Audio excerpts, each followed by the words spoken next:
सुबह से ही आसमान पर काले बादल छाए हुए थे। छोटे से कस्बे के बस स्टैंड के पास एक दुबली पतली लकड़ी की रेहड़ी खड़ी थी। उस रेहड़ी पर बड़े अक्षरों में लिखा था, सिर्फ 10 रुपए में गर्मा गर्म जलेबी। रेहड़ी का मालिक था रामू, एक मेहनती लेकिन गरीब जलेबी वाला। उसके कपड़े पुराने थे, लेकिन चेहरा हमेशा मुस्कुराता रहता था। उसकी पत्नी सीता और 10 साल का बेटा मोहन घर पर उसका इंतजार कर रहे थे। रामू हर सुबह 4 बजे उठकर आटा गूंथता, चाशनी बनाता और ताजी जलेबियां तैयार करता। उसका एक ही सपना था, अपनी बेटी को अच्छी पढ़ाई कराना ताकि वो बड़ा होकर अफसर बने। लेकिन उस दिन किस्मत कुछ और ही सोच कर आई थी। सुबह के 8 बजे ही तेज बारिश शुरू हो गई। देखते ही देखते सड़कें पानी से भर गईं।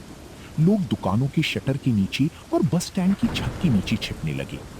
बाकी दुकानदार अपनी दुकानें बंद करके घर चले गए। रामू भी कुछ देर सोचता रहा। अगर मैं भी चला गया तो आज घर में खाने के पैसे नहीं होंगे। उसने मन ही मन कहा। उसने अपनी रेहड़ी पर प्लास्टिक की चादर डाल दी और गरम तेल में जलेबियां तलता रहा। बारिश की ठंडी हवा में गर्मा गर्म जलेबियों की खुशबू फैलने लगी। थोड़ी देर बाद एक बूढ़ी अम्मा भीगते हुए वहां पहुंची।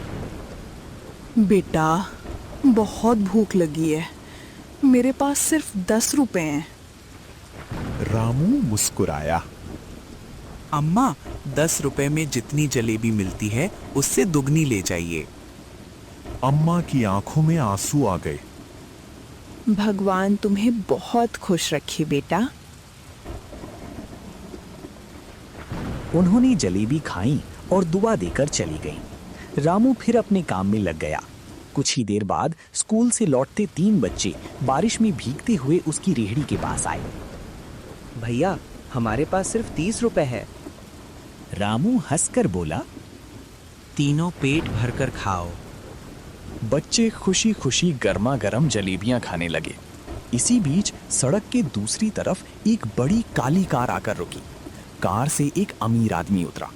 उसने दूर से देखा कि गरीब जलेबी वाला कम पैसे में लोगों को भरपूर जलेबी दे रहा है।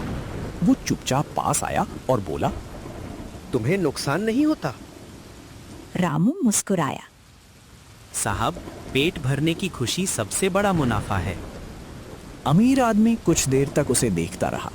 उसे बिल्कुल अंदाजा नहीं था कि आज की ये मुलाकात रामू की जिंदगी हमेशा के लिए बदलने वाली है।